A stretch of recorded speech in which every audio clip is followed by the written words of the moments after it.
There's a gap of water just 20 miles wide at the bottom of the Red Sea. Through it passes roughly a tenth of everything the world ships by sea. Oil, grain, the contents of your home. In a single year, one armed group on one coastline fired enough missiles and drones to empty that gap. And the largest shipping companies on Earth turned their fleets around. First, the geography. The strait is called Bab el-Mandeb, the Gate of Tears. It connects the Red Sea to the Gulf of Aden and the open Indian Ocean. On one side lies the Arabian Peninsula. On the other lies the Horn of Africa. Its importance is built on geometry. North of the strait lies the Suez Canal. A ship that passes through Bab el-Mandeb and then Suez can travel from the Indian Ocean to the Mediterranean without ever rounding Africa. That shortcut cuts roughly 6,000 kilometers and up to 2 weeks from a voyage between Asia and Europe. Close the gate and the canal beyond it becomes a road to nowhere. Now, why this turned into a crisis? 3 things came together. First, a war next door. After conflict erupted in Gaza in late 2023, an armed movement that controls much of northern Yemen, the Houthis, declared that it would attack ships linked to Israel and its allies passing the strait. Second, cheap weapons. The group did not need a navy. It used drones, anti-ship missiles, and small fast boats, weapons costing a tiny fraction of the merchant ships they threatened. Third, insurance and fear. After the first vessels were hit, war risk insurance premiums surged. Crews refused the route, and the world's largest container lines announced they would no longer send their ships through the gate at all. So the ships went around. Instead of the strait and the canal, vessels began sailing the entire length of Africa, down the Atlantic coast, around the Cape of Good Hope, and back up the Indian Ocean.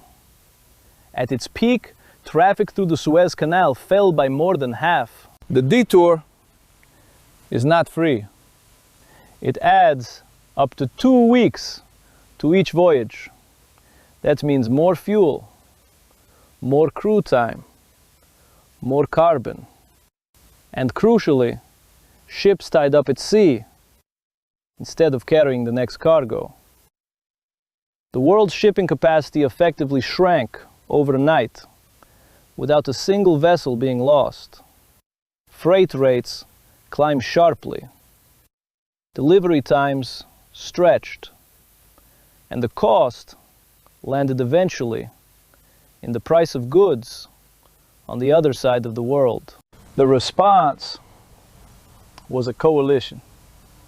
The United States, the United Kingdom, and partner navies deployed warships to the region, shooting down incoming drones and missiles and striking launch sites ashore. The European Union launched its own naval mission to escort merchant traffic through the strait. But the gate did not fully reopen. The defenders faced a hard arithmetic. Each interceptor missile could cost $1 million or more. Each attacking drone could cost a few thousand. A coalition of advanced navies was spending heavily to shoot down weapons that were almost free to launch. And the launch sites sat inside a country already broken by years of war. 3 uncertainties now sit over the strait. 1, the cost of guarding it. No navy can afford to trade expensive missiles for cheap drones indefinitely. A choke point is only as open as the patience of the fleets defending it. 2, the new normal for trade.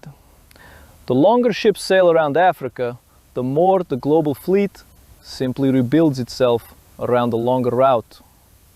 3, the precedent. One armed group on one coastline proved that a handful of cheap weapons can close a strait the whole world depends on. Others are watching. Bab el-Mandeb is 20 miles of water, but it is also a lesson. The modern economy moves on the sea, and the sea narrows to a few thin gates. Whoever can threaten a gate can tax the world without ever boarding a ship. The map of global trade looks vast. Its weak points are very, very small. That was the Red Sea, briefly. Subscribe to World Briefly for more focused explainers on the next regional story that matters.